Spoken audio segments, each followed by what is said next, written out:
H9 news में आपका बहुत बहुत स्वागत है। मैं हूं आपके साथ अबरारुल हक रहमानी। नितिन गडकरी को लेकर के जिस तरीके से बीजेपी हाईकमान ने एक बड़ा फैसला लिया था, उस फैसले के बाद अब देखिए कि जिस तरीके से राजनीतिक सरगर्मियां जो है वो तेज हो गई थी और लगातार ये बात कही जा रही थी कि आने वाले समय में इसका जो सियासी नफा नुकसान है वो देखने को मिल सकता है, लेकिन हुआ कुछ ऐसा नहीं। दरअसल नितिन गडकरी ने इस मामले में पूरी तरीके से चुप्पी साध ली थी और उसके बाद आप देखिए कि लगातार जिस तरीके से नितिन गडकरी ने बीजेपी को लेकर के तमाम तर प्रयास किए थे पूरे भारत वर्ष में उसके विस्तार के लिए। एक समय ऐसा था जब नितिन गडकरी बीजेपी के राष्ट्रीय अध्यक्ष हुआ करते थे और उन्होंने अध्यक्ष रहने के कार्यकाल में तमाम एक तरीके से राज्यों में बीजेपी का जबरदस्त विस्तार किया था और यही वजह है कि आज भी वो जिस मंत्री मंडल को संभाल रहे हैं, वो जिस तरीके से मंत्रिमंडल में तमाम मंत्रियों के बीच अलग थलग अपना एक मकाम रखते हैं और बेस्ट परफॉर्मर मंत्री अगर नरेंद्र मोदी सरकार में किसी को कहा जाता है तो वो नाम है नितिन गडकरी का। यही वजह है कि तमाम लोग इस बात से अचंभे रह गए थे उस समय कि बीजेपी हाईकमान ने इस तरीके का फैसला कैसे ले लिया और नितिन गडकरी को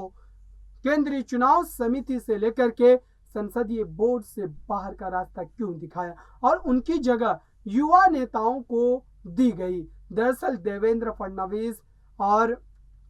कई अलग अलग नेता जो है वो इस कमेटी का हिस्सा बने, लेकिन शिवराज सिंह चौहान और नितिन गडकरी को इस कमेटी से बाहर का रास्ता दिखा दिया गया। अब बड़ी बात यह है कि आप देखिए कि जिस तरीके से नितिन गडकरी पर यह बड़ा फैसला सुनाया गया था, उसके बाद यह कयास आ रही तेज हो गई थी कि नितिन गडकरी इस फैसले के खिलाफ कोई बड़ा कदम उठा सकते हैं, लेकिन ऐसा होता हुआ नजर नहीं आया और नितिन गडकरी ने बेहतरीन ढंग से अपने काम को लेकर के जो है एक तरीके से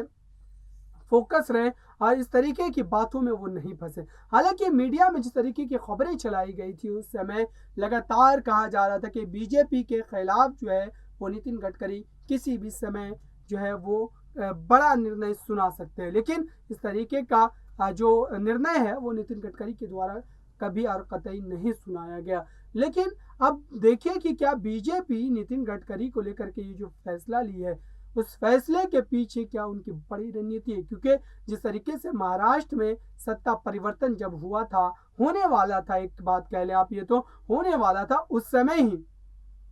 एकनाथ शिंदे को लेकर के किसी ने भी ये बात नहीं सोची थी कि उनको महाराष्ट्र के मुख्यमंत्री पद की जिम्मेदारी दे दी जाएगी, क्योंकि एकनाथ शिंदे जो हैं जिस तरीके से सरकार से बड़ी बगावत के बाद वो भारतीय जनता पार्टी का रुख किए थे और उस तरफ जाने के बाद आप देखिए कि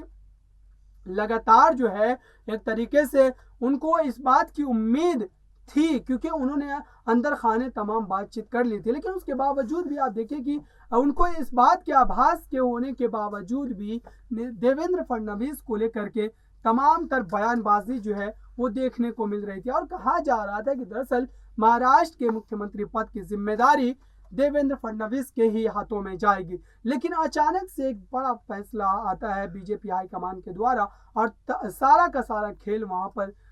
बिगड़ता हुआ नजर आता है और ये यूं कह ले कि सारा खेल एक तरीके से बदलता हुआ नजर आता है। इसी तरीके से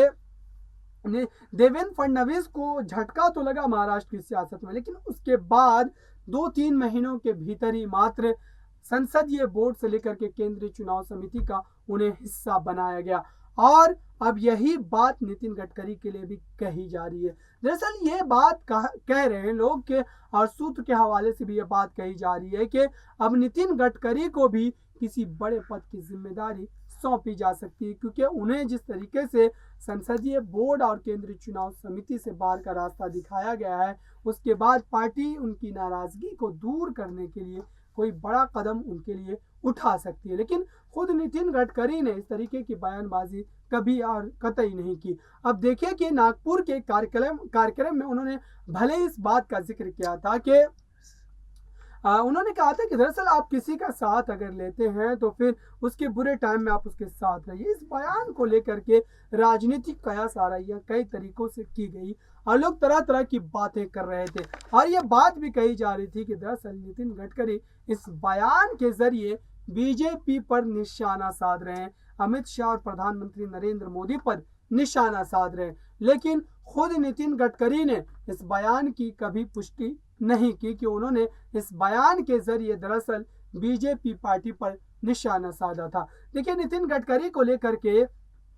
एक बात ये साफ हो जानी चाहिए, क्योंकि नितिन गडकरी कोई पार्टी से आकर के बीजेपी में नहीं जुड़े हैं। उन्होंने राजनीतिक यात्रा की शुरुआत किसी और पार्टी से की और फिर बाद में आकर के उन्होंने भारतीय जनता पार्टी में ज्वाइन कर लिया, ऐसा नहीं हुआ। दरअसल नितिन गडकरी पुराने समय से आरएसएस के एक सक्रिय कार्यकर्ता के तौर पर काम करते रहे और आरएसएस भारतीय जनता पार्टी की एक तरीके से जननी कही जाती है और वहीं से तमाम नेता निकल करके आज जो बड़े बड़े पदों पर बीजेपी में आपको नजर आते हैं, सभी आरएसएस की देन है। चाहे वो प्रधानमंत्री नरेंद्र मोदी की बात करें, यहाँ पर नितिन गडकरी की बात कर लें, जेपी नड्डा की बात करें, और कई बड़े नेताओं का नाम यहाँ पर मैं गिनाना चाहूँ, जैसे राजनाथ सिंह का, अमित शाह का, ऐसे तमाम बड़े नेता जो है सभी एक समय में आरएसएस के एक सक्रिय कार्यकर्ता हुआ करते थे। और उसी तरीके से नितिन गडकरी ने भी अपनी राजनीतिक यात्रा की शुरुआत की थी। लेकिन उस यात्रा की शुरुआत में कई उतार चढ़ाव आए, लेकिन नितिन गडकरी ने कभी भी अपनी पार्टी के खिलाफ बयानबाजी नहीं की। हालांकि उन्होंने कई बार इस तरीके के बयान दिए जिससे पार्टी को थोड़ा बहुत नुकसान जरूर पहुंचने की उम्मीद जो है वो जताई जा रही थी, क्योंकि उन्होंने एक बार एक बयान दिया था जिस बयान के बाद काफी चर्चाएं उनकी तेज हो गई थी। दरअसल उन्होंने कहा था कांग्रेस पार्टी को लेकर के कि कांग्रेस पार्टी अगर विपक्ष के रूप में मजबूत होती है तो लोकतंत्र जो है वो मजबूत होगा। और साथ ही उन्होंने एक उदाहरण दिया था कि दरअसल लोकतंत्र की मजबूती इसी बात में है कि लोकतंत्र का जो विपक्ष है वो भी मजबूत रहे। और कांग्रेस पार्टी पर दिए गए इस बयान के बाद